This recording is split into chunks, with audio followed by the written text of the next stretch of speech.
Well, thank you very much for being here this afternoon.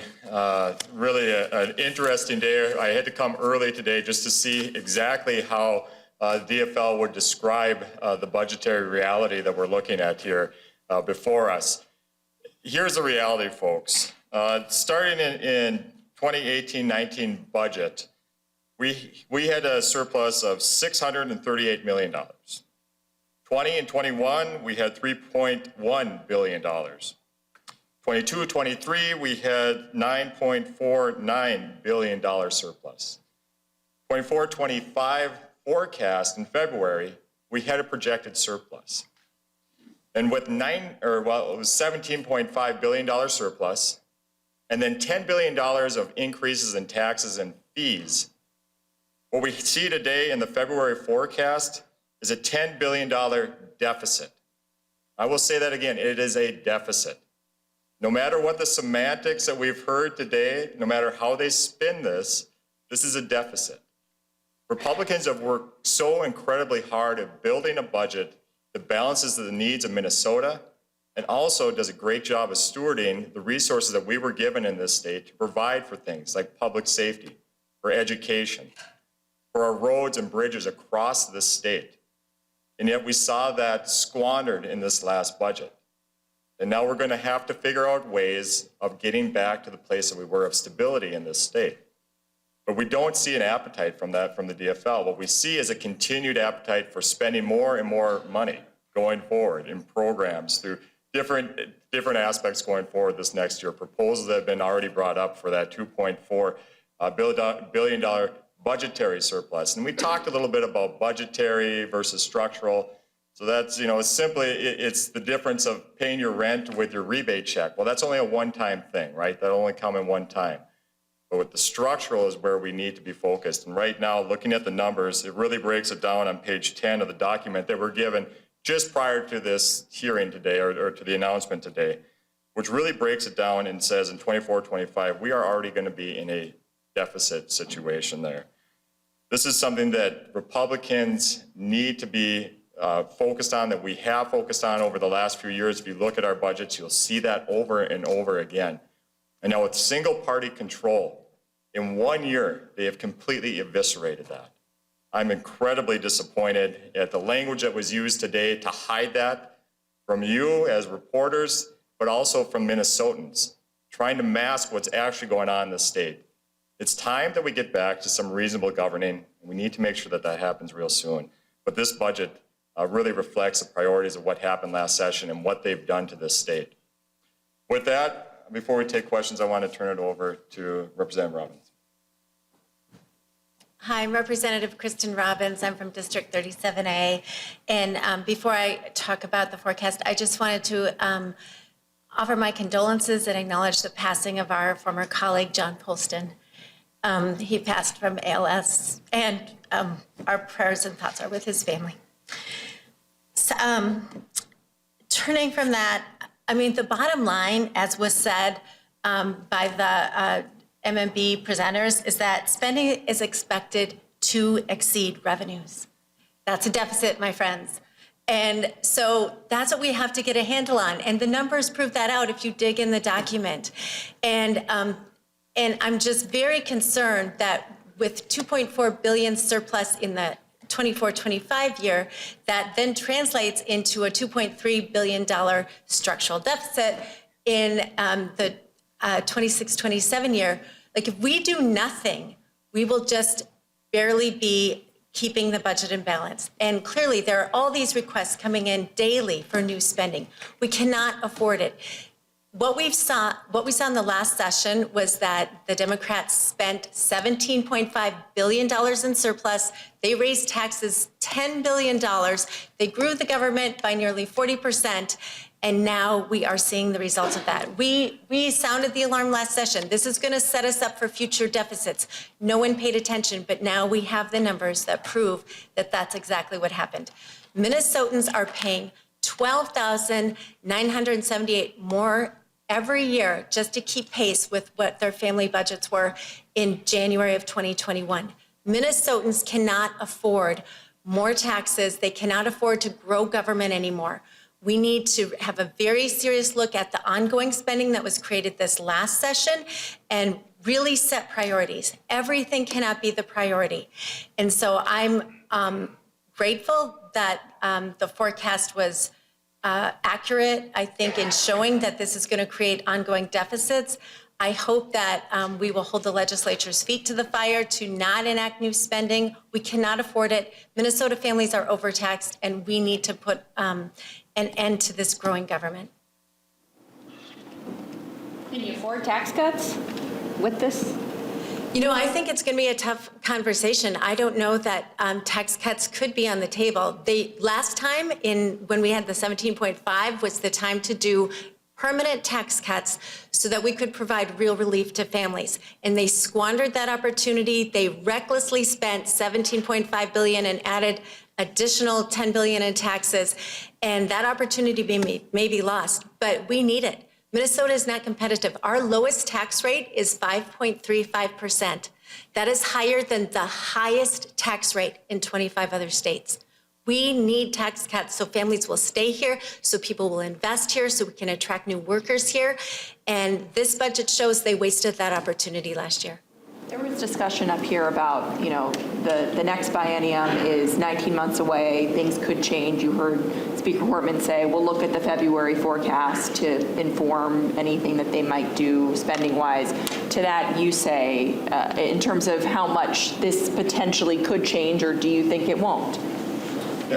And you heard the governor even say that he wants to be fiscally conservative. And if we want to be fiscally conservative, we can't build budgets that project a deficit in it from the get-go. And that's what we have here, is budgets that have built-in deficits. So we have to take a look at the spending, figure out what's going to happen there. But I just look at this, look at what's happening to our state budget, and we got to take a different approach to this. Clearly, the trifecta has taken a route that has broken the state's budget. We need to balance in this government again, and we don't have that right now. So we need to take a look at that. Where would you cut?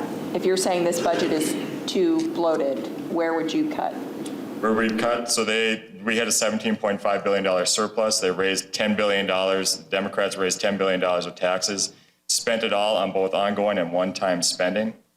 Look, we need to prioritize where our spending is going. We need to prioritize education. We need to prioritize public safety. We need to prioritize our roads and bridges. That's where we need the money to go. That's what we need to look at. We need to make sure that we're giving tax cuts to families, make life more affordable. Representative Robbins just talked about how much more expensive it is for Minnesota families. That's what we've done in this previous budget. That's what Democrats have done in this previous budget. We need to start turning that around. Aren't the free meals exactly what you're talking about? That's helping families, isn't it? It's helping some families. You're right, but we already had something in place for that.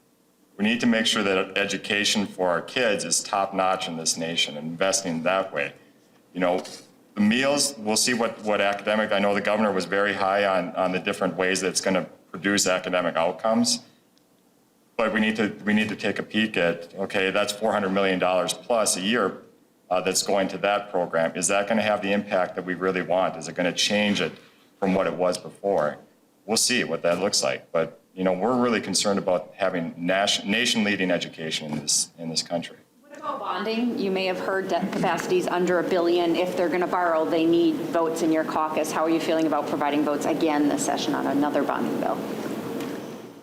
Our caucus hasn't met or discussed this yet, but my concern is that if they say that it's going to take another $880 million just to meet keeping up with inflation, I don't know how, you can have a bonding bill, you can keep up with inflation, you can have all these other programs. So I think we'll have to take a serious look at that. There was a huge bonding bill last year. I think our caucus is open to it, but I think it would have to be limited and targeted. And, obviously we'll discuss it as a caucus. I did want to mention, I thought it was interesting. They talked about the school lunch program as a lunchbox tax cut. But then they also talked about how Republicans always want all these tax cuts for millionaires. I serve on the tax committee. I did not see any Republican proposals for tax cuts for millionaires last session. But the lunchbox tax cut, the people that make a lot of money that didn't qualify for the free and reduced lunch previously, the wealthy families got that lunchbox tax cut. I'm sorry, but all the low-income students who need and we want to provide, make sure no one goes hungry, they were getting it through the free and reduced lunch program. This gave it to free lunch to all the wealthy families. So that's a place I think we need to look at. Is that really a priority that all the families of means who could make their child's lunch and can afford their child's lunch, do they need to get free lunch? I'm not sure, but it's something we need to take a look at. So that lunchbox tax cut was for the wealthy. If you could ask the bonding, what's the appetite for bonding in your caucus? As Representative Robbins in her caucus, they haven't talked about that specifically. We haven't had that debate yet. However, I know early on, Representative Portman had talked a little bit about maybe some cash involved with that, but we see based on the budget projections here, I don't know how much room there's going to be for cash in that bonding bill itself. 82 million at the max, it looks like on that. So really, it's going to be a borrowing, and I know we're getting close in some respects to our debt service limits. So we have to be looking at that as well. So you balance all these things out with the needs across Minnesota. We're open to have that discussion, but we want to make sure that we're prudent about that, and we're going to have a large discussion about that within our caucus. In the previous session, it seemed like the policy pincushion, if you will, was tax cuts. I mean, what does the goal become this session now that tax cuts, it seems like you guys are saying, are not a reality come 26, 27? I think there's a lot of policy reform we need to take a look at, and this is the policy year, not the budget year. So for example, if we're looking for a place to save money, I would say a place we could look is the new office that's at DEED that's going to implement the paid family leave law. $400 million to create a new state agency within DEED to implement that, when we offered an alternative that was voluntary, that didn't create a whole new state office at DEED. So I think if we look at some of the policies that were passed this session and how government-laden they were, we could take a look at how we could do things better and have less expansion of the bureaucracy in the state government. They grew state government by 40%. So we need to take a look at how that happened and maybe pull back some of those programs that haven't been implemented yet. I mean, is it fair to say that the focus for the GOP in the upcoming session will be on finding ways to cut the budget or make budget cuts, as some people would characterize that? Well, I don't know. I mean, clearly we're not in control of the budget right now, right? Because we've got Speaker Hortman and Leader Dietzich that are putting that together with their caucus. What we are doing is we're continually putting out alternatives to ways to streamline and make more efficient government services, to make sure that our tax policy is in line with the values of Minnesota. That's what we're doing constantly, day after day. Democrats didn't take any of our suggestions last year, and we see the result of that. We see the deficit coming up. We're going to continue to work hard to hold their feet to the fire as their bills come forward. And then hopefully next fall, we have a change where we can get a different voice in there to actually bring prudence back to our budget. Well, you say that, but in July, after the session, the bond houses maintained your the state's AAA rating. So how does that square with what you're saying about the DFL breaking the state budget? Yeah, so this February forecast hadn't been presented at that point. We hadn't accounted fully, the bond houses hadn't fully accounted for all the language that had been implemented. So now that we actually see some of the effects of that, I haven't heard anything from bond houses or anything like that at this point, but they're going to take another look at this, I'm sure, and revalue where we are. But where we're coming close to debt service and different things across the state, that's got to have an impact on our ability to borrow too. Can you respond to the news that the IRS plans to tax Minnesota's rebate checks? You know, that news just came out. I think it's going to be very frustrating for Minnesotans. They were expecting a $2,000 rebate check, and they got $260, and now on top of it, they're going to have to pay federal taxes. Minnesotans are incredibly frustrated at how the $17.5 billion surplus was squandered, and this just adds insult to injury. So.